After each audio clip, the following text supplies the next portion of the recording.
All right, this ball joint issue is a little more obvious on the right-hand side. So I did the left side.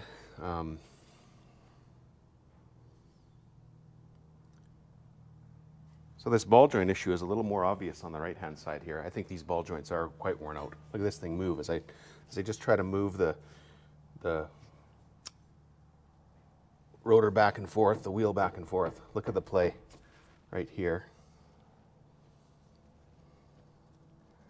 in the ball joint. They're not supposed to move like that.